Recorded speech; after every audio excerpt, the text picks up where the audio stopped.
Hello friend, welcome back to E learning with N ma'am channel. आज का जो session है काफ़ी इंपॉर्टेंट है क्योंकि आज हम बात करेंगे बिहार शिक्षक भर्ती तैयारी 4 की। अगर इसमें देखा जाए फ्रेंड तो सबसे बड़ी बात ये है कि यहाँ पे 1 to 5, 6 to 8 और 9 to 10 और 11 to 12। तो यहाँ पे हम देखेंगे 1 से लेके 12 तक की एलिजिबिलिटी और साथ में देखेंगे सब्जेक्ट कॉम्बिनेशन। तो यानी सब्जेक्ट कॉम्बिनेशन सबसे ज़्यादा अहम होता है जब हम अप्लाई करते हैं 6 to 8 में, 9 to 10 में। और यहीं पे इसी तरह से 1 to 5 में भी कभी कभी या आपको नहीं इतना पता होता कि हमें आर्ट्स में डालना है या साइंस में, तो इसको भी हम डिस्कस कर लेंगे। तो इस तरह से हम 1 से लेकर 12 तक की सब्जेक्ट कॉम्बिनेशन पर आज चर्चा करेंगे। तो चलिए देख लेते हैं आज के सेशन का कि सब्जेक्ट कॉम्बिनेशन तैयारी 4 में क्या है और किस तरह से आप अपनी सब्जेक्ट कॉम्बिनेशन को देखते हुए इसमें अप्लाई करेंगे। तो आज की श्रृंखला काफ़ी इंपॉर्टेंट हो जाती है क्योंकि इसी बीच आपको क्या मिल जाएगा, तैयारी 4 मिल जाएगा। नए साल में तैयारी 4 आपको देखने को मिलेगा तथा इसका एग्ज़ाम सब प्रोसेस होते हुए जुलाई में आप इसकी ज्वाइनिंग ले लेंगे। तो चलिए स्टार्ट करते हैं सेशन को। चलिए तो यहाँ पे देख लेते हैं बिहार लोक सेवा आयोग की तरफ से यानी बीपीएससी आपका जो शिक्षा का जो भी खाका है वो कौन तैयार कराता है, तो बीपीएससी कराता है बिहार में। चलिए इसी तरह यहाँ पे देख लेते हैं रोस्टर समेकित रूप से यहाँ पे जो भी है यहाँ पे वैकेंसीज की बात की जा रही है। फिर देखिए यहाँ पे अगर बात की जाए तो यहाँ पे इस तरह से है। यहाँ पे आप देख ही पा रहे होंगे कि अच्छा 1 से 5, 9 से 10 और यहाँ पे 11 से 12। ठीक है, तो यहाँ पे क्या है और 9 से 10 इस तरह से 6 to 8 और 9 से 10 ये सभी दे रखे हैं। और विषयवार दिखती है जिलावार इसमें मतलब पहले से ही होती है नोटिफिकेशन में। बट हमारा जो मेन टारगेट है वो क्या है कि सब्जेक्ट कॉम्बिनेशन को देखना, तो हम वही अपने सब्जेक्ट कॉम्बिनेशन को देखेंगे। इस विज्ञापन हेतु लिए जाने वाले परीक्षा में शैक्षणिक प्रशैक्षणिक योग्यता एवं शिक्षक पात्रता परीक्षा यानी एसटेट या सीटेट के अपेयरिंग कैंडिडेट को सम्मिलित नहीं किया जाएगा। साफ साफ मेंशन है कि आपको सीटेट जो दिसंबर में देंगे उनका क्या है, जब तक सीटेट का रिजल्ट आ जाना चाहिए जब वो फॉर्म अप्लाई कर रहे हों बिहार का। ठीक है, अगर उन्होंने अपेयरिंग किया है किसी भी तरह से, चाहे बीएड में हो चाहे कहीं पर भी, चाहे बीटीसी में हो, किसी भी कोर्स का अगर अपेयरिंग है तो नहीं चलेगा। फिर बाद में बहुत विवाद होता है जब आप ज्वाइनिंग के टाइम पर होते हैं। तो पहले से याद रखिएगा, अगर आप किसी भी कोर्स में अपेयरिंग हो, चाहे पीजी हो चाहे बीएड हो, चाहे आपका किसी भी तरह से अगर आप अपेयरिंग है तो इसमें नहीं चलेगा। भारत का नागरिक हो और विद्यालय अध्यापक पद पर नियुक्त हेतु राष्ट्रीय पात्रता शिक्षा परिषद द्वारा समय समय पर निर्धारित शैक्षणिक प्रशैक्षणिक योग्यता धारित हो। ठीक है, विशेष विद्यालय के लिए क्या हो, हरता भारतीय पुनर्वास परिषद के अनुरूप अनुमान्य होना चाहिए। राज्य सरकार तथा केंद्र सरकार द्वारा समय समय पर आयोजित शिक्षक पात्रता परीक्षा में उत्तीर्ण हो। तो जो भी क्राइटेरिया चेंज होता रहता है शिक्षकों का, वो सारे में आप सही और फिट बैठ रहे हो वही यहाँ पे अप्लाई करेंगे। ठीक है, अब यहाँ पे 1 to 5 के लिए आप सबको पता है कि क्या होना चाहिए, सीटेट होना चाहिए किसका, तो आप बताएंगे फर्स्ट वाला यानी 1 to 5 वाला आपके पास सीटेट होना चाहिए या बीटेट होना चाहिए। तो जिसके पास बीटेट या सीटेट है वही अप्लाई करेगा। इधर मध्य विद्यालय यहाँ पर किसको कहा गया, मिडिल स्कूल 6 to 8 को, तो इसके लिए सीटेट होना चाहिए सेकंड वाला, 6 to 8 वाला, या बीटेट होना चाहिए सेकंड वाला। इसी क्रम में देखिए माध्यमिक विद्यालय कक्षा 9 से 10 के लिए अध्यापकों एवं कक्षा 6 से 10 तक के लिए अनुसूचित जाति जो भी है उसके पास क्या होना चाहिए, तो एस्टेट फर्स्ट वाला होना चाहिए जो कौन बिहार का रहता है। ठीक है, अगर आप 9 10 में अप्लाई करना चाहते हैं तो आपके पास एस्टेट फर्स्ट वाला होना चाहिए। और इसी क्रम में यहाँ पे देखिए कि आपको अगर 11 12 में डालना है और यहाँ पे कक्षा 6 से 10 तक, तो यहाँ पे आपके पास क्या होना चाहिए, एस्टेट सेकंड में उत्तीर्ण हो। ठीक है, कौन, कंप्यूटर विषय के। शिक्षा विभाग अनुसूचित जाति जनजाति या कुछ भी ये छोड़िए, उच्च माध्यमिक विद्यालय के अध्यापक यानी 11 से 12 एवं कक्षा 6 से 10 तक किस में हो, तो कंप्यूटर विषय के लिए एस्टेट सेकंड उत्तीर्ण होना चाहिए। ठीक है। अगर आप 10 मतलब 11-12 में डाल रहे हैं और आप यहाँ पे 6 से 10 तक में भी डाल रहे हैं तो भी आपके पास एस्टेट होना चाहिए।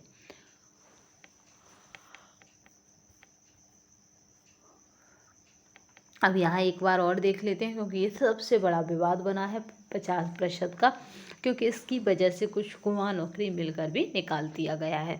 तो याद रखिएगा, हर जगह 50% है तो आप पर भी 50%, यानी बिहार में भी 50% लागू होता है। उच्चतम 50% अंकों के साथ उच्चतर माध्यमिक यानी इस अथवा इसके समकक्ष या प्रारंभिक शिक्षा शास्त्र में द्विवर्षीय डिप्लोमा, चाहे उसे कोई कोर्स का नाम दिया गया हो, यानी 50% अंकों के साथ आपके पास क्या हो, 2 वर्षीय डिप्लोमा होना चाहिए। देखिए, सबसे पहले कि जो आपका हाई कोर्ट है या कहें सुप्रीम कोर्ट, इन्होंने क्या कर दिया है कि ये कहा गया कि जो भी एडवर्टाइजमेंट निकाला जाता है जिसमें जो भी नियम होते हैं वह उस भर्ती में लागू होंगे। ठीक है, होने भी चाहिए। अभी एडवर्टाइज निकालने से पहले आपको देखना चाहिए कि किस राज्य में क्या नियम है या क्या अभी चल रहे हैं ट्रेंड में। तो आप इस तरह का एडवर्टाइजमेंट निकालते ही क्यों है कि 50% नहीं, मतलब 45% वाले भी अप्लाई कर सकते हैं। तो जिसने अप्लाई किया उसका पैसा और समय दोनों चीज़ बर्बाद हुआ। तो इसलिए आप इस तरह का एडवर्टाइजमेंट ना निकाला करें।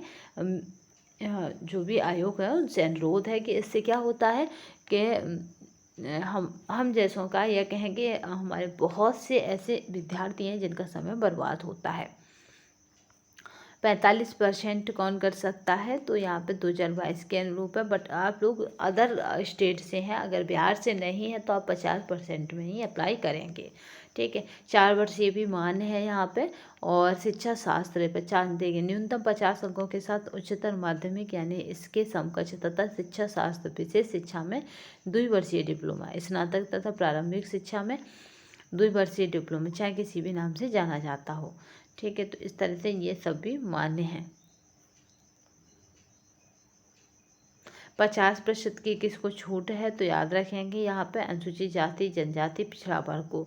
ऐसे ही यहाँ पे 1 से 5 तक उर्दू पदों पर बिहार राज्य मदरसा शिक्षा बोर्ड और मौलाना यहाँ पर मजहर रुल हक अरबी एवं फारसी विश्वविद्यालय पटना द्वारा प्रदत्त मौलवी आलमी तथा किसी मान्यता प्राप्त बोर्ड से उर्दू में इंटरमीडिएट 50 अंकों के साथ अथवा किसी मान्यता प्राप्त विश्वविद्यालय से उर्दू में स्नातक के शैक्षणिक योग्यता मान्य होगी। तो इस तरह से 50% आपके पास अंक होने ही चाहिए।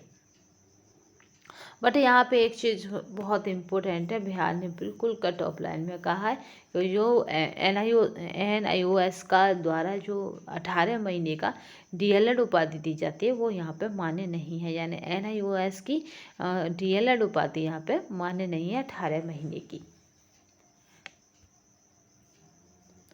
अब यहाँ पे देख लेते हैं विद्यालय अध्यापक स्नातक के लिए क्या है, तो यहाँ पे 6 से 8 के लिए क्या है, तो यहाँ पे विषय निम्न पद है। तो गणित एवं विज्ञान विद्यालय है, यहाँ पे सामाजिक विज्ञान विद्यालय अध्यापक है और भाषा विद्यालय अध्यापक, यानी 3 कैटेगरी में यहाँ पे आपको पद देखने को मिलेंगे, 3 कैटेगरी के। कौन से, तो यहाँ पे अगर बात की जाए साइंस ग्रुप में कैसा हो जाएगा, तो गणित एवं विज्ञान विद्यालय अध्यापक हो जाएगा, जबकि सोशल ग्रुप में यानी SST और विद्यालय अध्यापक हो जाएगा और लैंग्वेज विद्यालय अध्यापक हो जाएगा। अब इनकी हर्ताएँ देख लीजिए कि क्या क्या मांगी गई हैं। नियुक्ति है तो न्यूनतम शैक्षणिक और एवं प्रशिक्षणिक अर्हताएँ क्या होंगी, तो स्नातक होना चाहिए किसी विश्वविद्यालय से और प्रारंभिक शिक्षा में द्विवर्षीय डिप्लोमा, चाहे किसी भी नाम से जाने। और यहाँ पे देख लेते हैं कम से कम 50% अंकों सहित स्नातक या स्नातकोत्तर तथा BEd होना चाहिए। 50% अंक चाहिए। राजस्थान की तरह अगर आपके BA में नहीं है तो MA में होने ही चाहिए तथा BEd भी होना चाहिए। और न्यूनतम 45% अंकों के साथ स्नातक एवं शिक्षा शास्त्र में 1 वर्षीय स्नातक। ठीक है, BEd जो इस संबंध में समय पर जारी किए गए राष्ट्रीय अध्यापक शिक्षा परिषद मान्यता मानदंड तथा क्रियाविधि विनियमों के अनुसार प्राप्त किया हो।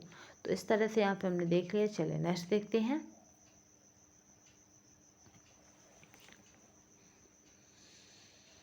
यहाँ पे 4 वर्षीय भी मान्य है, पर 50% अंकों के साथ। 4 वर्षीय कोई भी कुछ भी नाम से हो, कैसे भी हो, सब मान्य है, ठीक है। बट 50 प्लस बस NIOS के जो सर्टिफिकेट है 18 महीने का, वो मान्य नहीं है, ठीक है। तो यहाँ पे 1 वर्षीय BEd भी मान्य है, विशेष वाला। फिर समकक्ष ग्रेड के साथ स्नातकोत्तर और 3 वर्षीय एकीकृत BEd भी MEd भी मान्य है। तो इस तरह से यहाँ पे सभी मान्य हैं। आगे देखते हैं अब।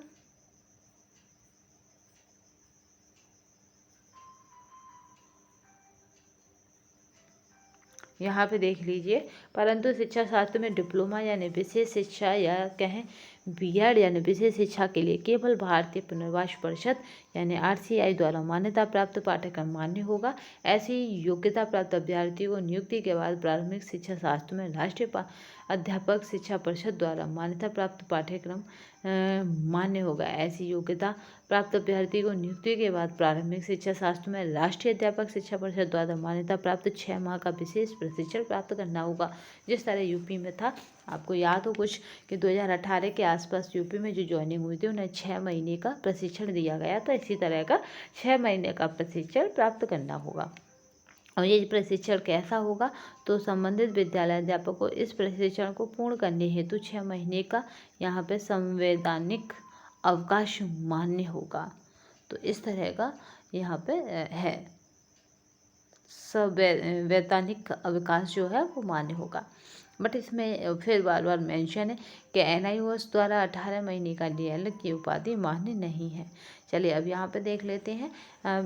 सामान्य विषयों के लिए शिक्षा विभाग के अंतर्गत 9 से 10 तथा 6 से 10 तक की रहेगा। और वही 50% से अगर किसी का कम है और वो अदर स्टेट से है तो बिहार की तरफ अप्लाई ना करे, क्योंकि फिर बाद में बहुत मतलब रहेगा। तो इसलिए आप लोग अप्लाई ना करें जिसका भी 50% से कम है स्नातक में। और यहाँ पे याद रखिएगा कि अगर आपका जो वहाँ पे मतलब जो मैं बार बार कह रही हूँ CTET, अगर वो क्वालिफाई है, ठीक है, कितना तो 90 अंक हैं उसमें, तो ही आप अप्लाई करिएगा, अदरवाइज मत करिएगा। जैसे 85 अंक पे OBC वगैरह, या फिर कहें कि किसी भी तरह रिजर्व कैटेगरी पास होता है तो वो वाला अप्लाई ना करें, क्योंकि आप अदर स्टेट में जाएंगे तो जनरल में ही काउंट होंगे, तो बहुत बड़ी मुसीबत आ जाएगी।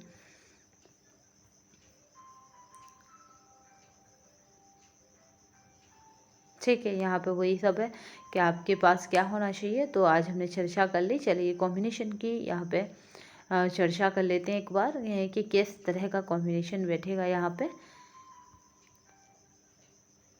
गणित का शिक्षक कौन बन सकता है, तो यहाँ पे देखिएगा, यहाँ पे स्नातक स्तर पर गणित के साथ भौतिकी, इलेक्ट्रॉनिक, कंप्यूटर साइंस, रसायन विज्ञान, सांख्यिकी विषय में से कोई 2 विषय स्नातक स्तर पर पठित हों, अथवा इंजीनियरिंग में स्नातक जिसमें गणित की विशेषज्ञता हो। ये किसके लिए लागू हो रहा है, तो याद रखेंगे ये कक्षा 9 से 10 के लिए है और 6 से 10 तक, तो ये दोनों में ही लागू हो जाएगा। बट आपको याद रखना है कि 9 से 10 वालों को इस चीज़ पे ज़्यादा फोकस करना है कि हमारा सब्जेक्ट कॉम्बिनेशन किस तरह का बन रहा है।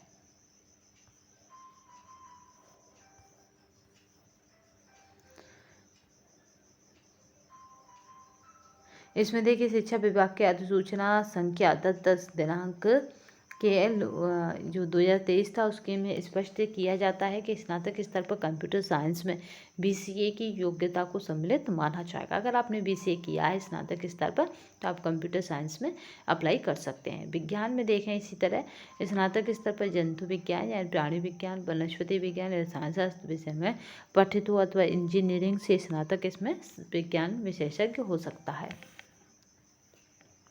सामाजिक में देखते हैं, स्नातक स्तर पर सहायक विषय यानी प्रतिष्ठा विषय के अंतर्गत इतिहास, भूगोल, अर्थशास्त्र एवं राजनीति शास्त्र में से किसी 2 विषय में उत्तीर्ण हो, जिसमें अनिवार्य रूप से एक विषय इतिहास या भूगोल अवश्य हो।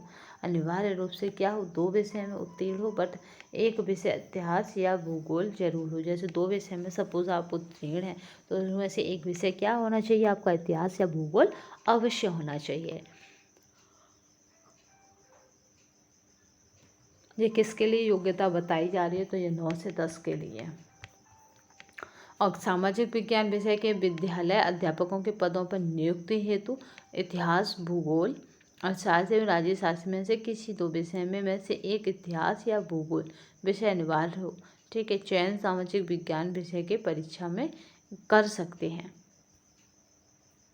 भाषा से संबंधित अगर इसी तरह देखा जाए तो वहाँ पे क्या होगा, भाषा से संबंधित विषयों में से संबंधित भाषा में क्या हो, स्नातक स्तर पर प्रतिष्ठा यानी ऑनर्स और अनुसांगिक यानी यहाँ पे याद रखिएगा सब यहाँ पे सबसेंडरी विषय के रूप में भी पठित हो। तो यानी आपने कहीं न कहीं स्नातक स्तर पर क्या करा हो, लैंग्वेज को पढ़ा हो, तो वही लैंग्वेज के टीचर में अप्लाई कर सकते हैं। अब बात कर लेते हैं यहीं पे 11, अभी हमने बात की 9 से 10 की, अब 11 से 12 तक के विद्यालयों के अध्यापकों के लिए क्या योग्यता रहेगी। तो ये 50% अंकों सहित क्या हो, मान्यता विश्वविद्यालय से स्नातक उत्तीर्ण हो, यानी आपने जो पीजी किया है आपके पास क्या हो, वो पीजी 50% अंकों का होना चाहिए और साथ में बीएड भी होना चाहिए।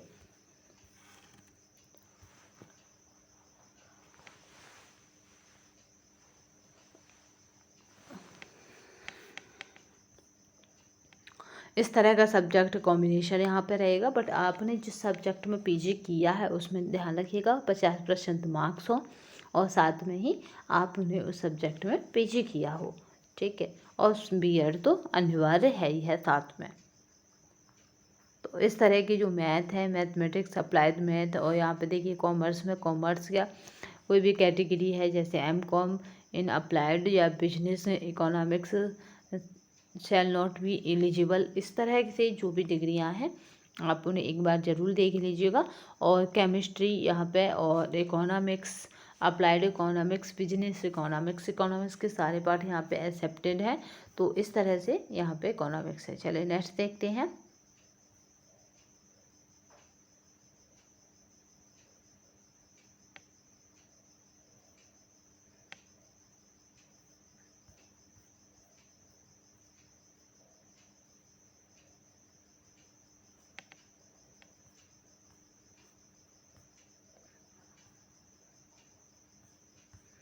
चलिए, तो हमने यहाँ पे सभी कॉम्बिनेशन देख लिए हैं। अब अगली वीडियो हमारी जो रहेगी वो इनके सिलेबस पे रहेगी, क्योंकि सिलेबस अहम होता है किसी भी परीक्षा को नस्ते नाबूद करने के लिए। तो अगर आप क्या करना चाहते हैं, तैयारी 4 को नस्ते नाबूद करना चाहते हैं, तो उसके सिलेबस पर आपको फोकस करना रहेगा। तो नेक्स्ट वीडियो जो हमारी रहेगी वो उसकी सिलेबस पर रहेगी, जो काफ़ी इंपॉर्टेंट हो जाती है।